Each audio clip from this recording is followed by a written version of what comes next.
Hi, good day. Welcome to Phil Korean TV Math Corner. In this video, you will learn how to read and write decimal numbers through 10,000s. In reading and writing decimal numbers, we read and write the numbers like whole numbers from left to right. We just affix the place value of the last digit of the decimal number. The decimal point is read as AND if there is a whole number. Ang decimal numbers ay binabasa at sinusulat natin ng kagaya ng sa whole numbers, galing sa kaliwa papunta sa kanan. At ikinakabit lamang natin ang place value ng last digit ng decimal number. Ang decimal point ay binabasa ng AND kapag merong whole number. Pero kapag walang whole number, hindi binabasa yung decimal point. Okay, basahin natin ang number na ito. Ang number na nasa kaliwa ng decimal point ay 15. Ito ay whole number. Itong decimal point ay babasahin natin ng AND. At ang number naman sa kanan niya ay babasahin natin kagaya ng sa whole number. 3,246. Then, ikakabit natin ang place value ng last digit. Ang last digit ay 6. Pang-apat siya galing sa decimal point. Ang place value nito ay 10,000s. So, ang pagbasa ng number na ito ay 15 and 3,246 10,000s. Basahin natin ang number na ito. Ang nasa kaliwa ng decimal point ay 0. Ibig sabihin walang whole number. Kaya ang babasahin lamang natin itong nasa kanan ng decimal point. Babasahin natin ito kagaya ng whole number. Ang pagbasa nito ay 5,472. Ngayon, yung last digit ay 2. At ang place value nito ay 10,000s dahil pang-apat siya galing sa decimal point. So, ang pagbasa ng number na ito ay 5,472 10,000s. Paano naman basahin ang number na ito? Yung nasa kaliwa ng decimal point ay 0. Walang whole number. Kaya, hindi natin babasahin yung decimal point ng AND. Ang babasahin lamang natin ay itong number na 9.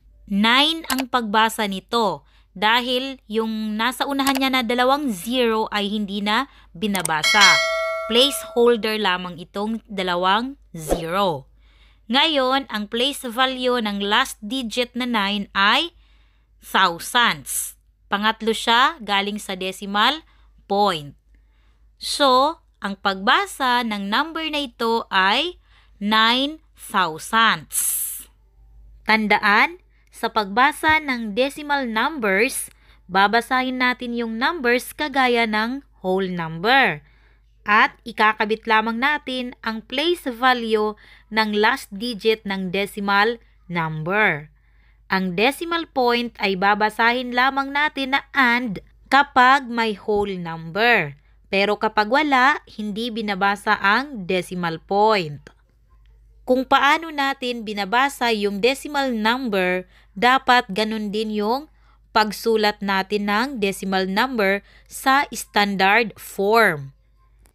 Halimbawa, itong 8 and 75 hundredths.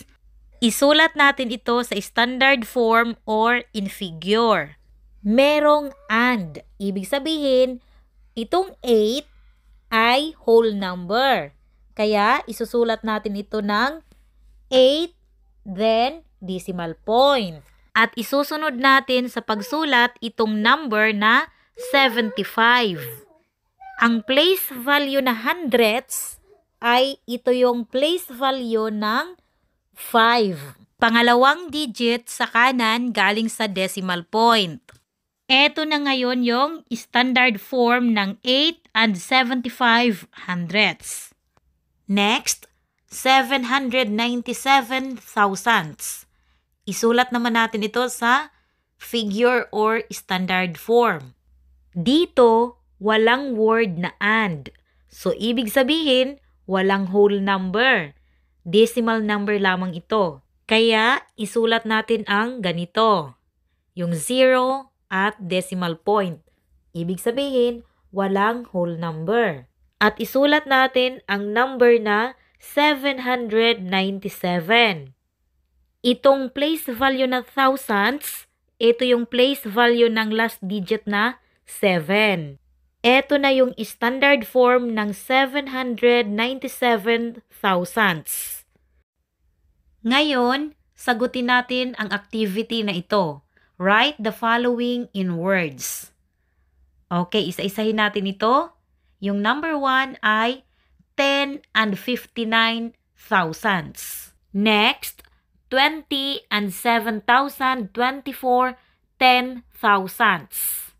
Number 3, 46 and 340 thousandths.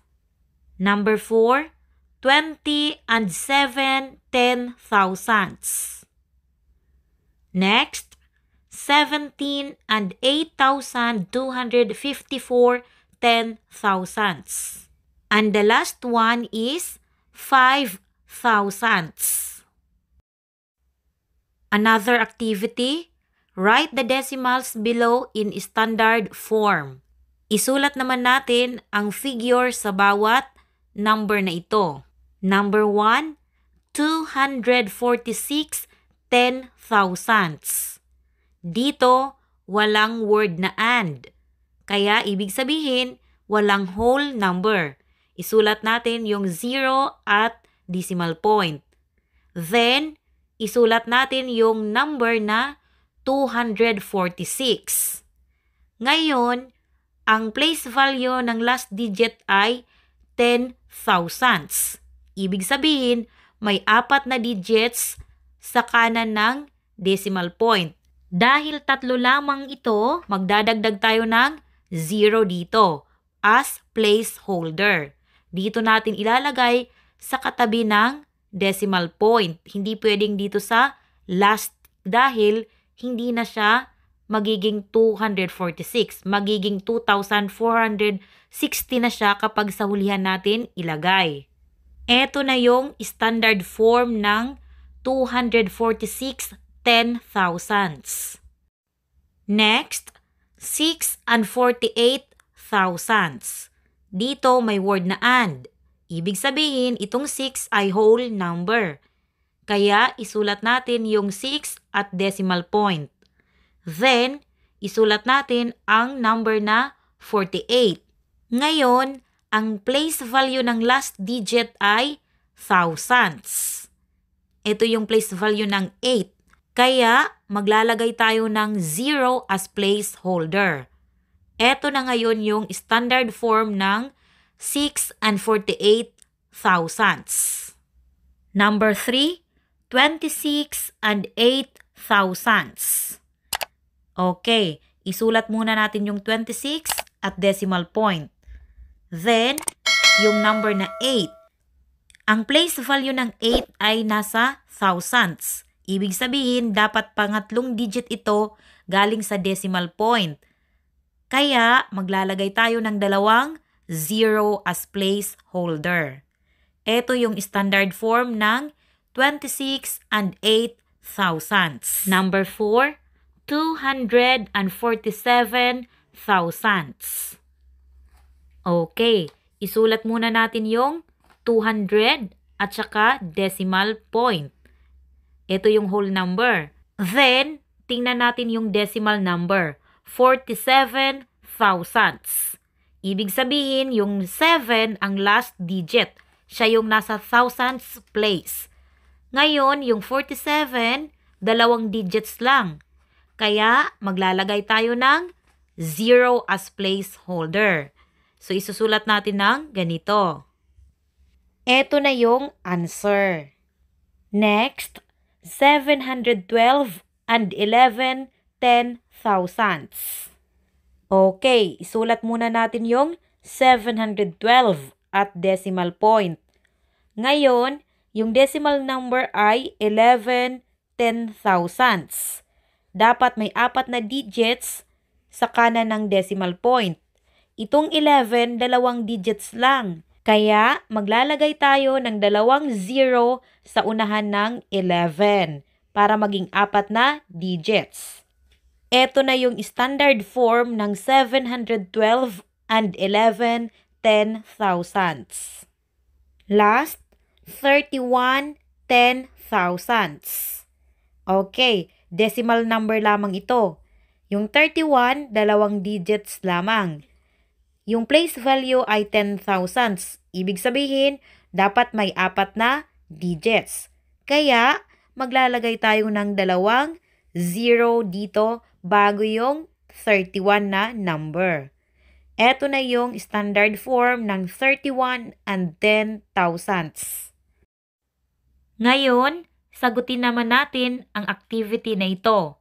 I-match natin yung column A sa column B. Number 1, 4/10. Yung word nito ay nasa letter C. Letter C yung answer. Number 2, 98 and 75 hundredths. Ang word para dito ay nasa letter E. 98 and 75 hundredths. Number 3, 4 ten-thousandths. Okay, yung answer ay letter A, 4 ten-thousandths. Number 4, 98 and 75 ten-thousandths. Yung answer naman dito ay letter B, 98 and 75 ten-thousandths. Number 5, 9 and 875 thousandths. Ang tamang pagsulat nito ay letter F, 9 and 875 thousandths. That's all for this video. Sana may natutunan kayo sa video ito. See you next time. God bless!